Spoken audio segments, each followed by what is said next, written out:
Petunjuk penggunaan aplikasi pendampingan kesatuan pendidikan tahap pertama. Pada tahap pertama, kita akan melakukan kegiatan perencanaan pendampingan satuan pendidikan. Pada tahap pendampingan, langkah yang kita lakukan yang pertama adalah mengisi data dasar terkait dengan nama kita, kemudian sekolah binaan dampingan kita, maksimum 10 sekolah. Kemudian berikut dengan data pendukung lainnya. Di antaranya yang penting adalah waktu dan tanggal, tempat kegiatan pendampingan, tanggal kegiatan pelaksanaan, dan nama forwas kita yang diletakkan pada sisi kiri paling bawah. Pada tahap ini terdapat 3 kegiatan yang kita lakukan dalam setiap bulannya. Yang pertama adalah menentukan komitmen perubahan terkait dengan kesadaran dan kapasitas kepala sekolah di bulan pertama. Kemudian pada bulan kedua, penentuan strategi dan metode pendampingan serta skala prioritas. Dan pada bulan ketiga, kita menyusun dokumen rencana pendampingan yang nanti akan kita sampaikan kepada instansi terkait dengan pendampingan di wilayah kita.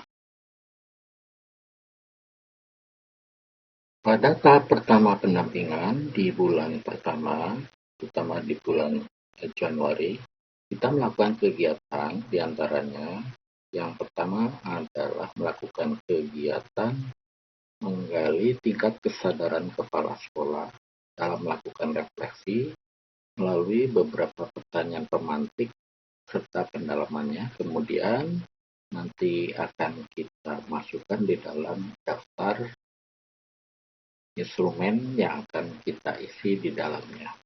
Dan yang kedua, kita juga akan melakukan penggalian data terkait dengan tingkat kapasitas pemimpin perubahan sekolah dari beberapa pertanyaan pemantik dan pendalamannya.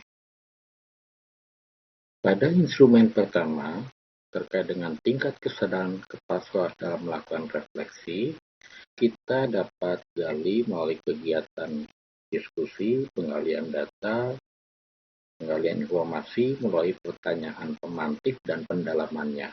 Di sini kita tinggal memberikan checklist apakah tingkat kesadaran termasuk dalam tataran berkembang ataukah berdaya kepada seluruh kepala sekolah dampingan kita.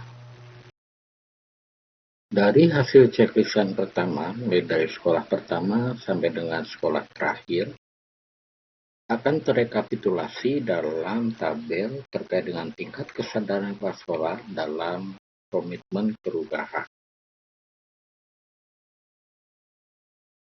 Pada tahap selanjutnya, kita akan merekam hasil diskusi, penggalian informasi, pertanyaan pemantik, dan pendalamannya terkait dengan tingkat kesadaran kepala sekolah apakah termasuk dalam ranah rendah, sedang, atau tinggi.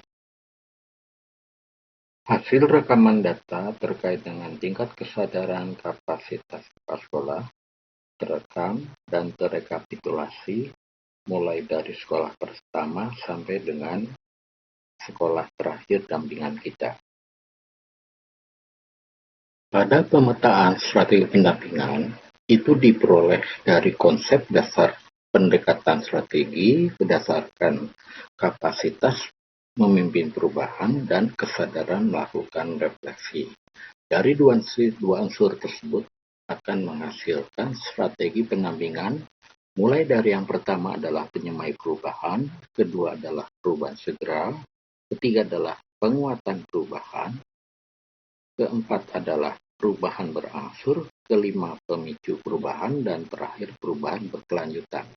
Dari kedua unsur tersebut, kita dapat melakukan pemetaan strategi pendampingan kepada sekolah dampingan kita berdasarkan dua unsur tadi.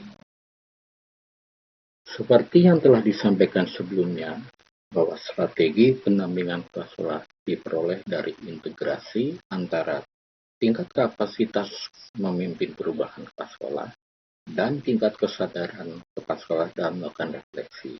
Integrasi antara kedua inilah yang menghasilkan pendekatan strategi pendampingan. Dokumen ini dijadikan pengawas sekolah sebagai dokumen pertama terkait dengan komitmen perubahan dalam perencanaan pendampingan satuan pendidikan. Selanjutnya, pada tahap berikutnya di bulan kedua, di samping kita telah menentukan strategi pendampingan, kita akan menentukan metode pendampingan dan skala prioritas, mulai dari prioritas utama, menengah, dan akhir. Kita lakukan pemetaan terkait dengan sekolah dampingan kita dari yang pertama sampai yang terakhir. Selanjutnya, untuk menentukan urutan daripada sekolah dampingan kita sesuai dengan strategi pendampingan, kita dapat lakukan dengan blok mulai dari sekolah pertama sampai dengan strategi pendampingan. Lanjut turun ke bawah, kemudian kita perintahkan copy dan masuk pada lembar bantu. Selanjutnya masuk pada lembar bantu dan kita copy paste 1, 2, 3 pada nomor pertama yang ada pada nama satuan pendidikan. Dari proses yang sebelumnya kita lakukan dan kita pastikan, buat perintah ranking pada menu Excel dan melalui perintah custom sort dengan memberikan nomor urut sebelumnya berdasarkan strategi pendampingan yang ada pada masing-masing sekolah.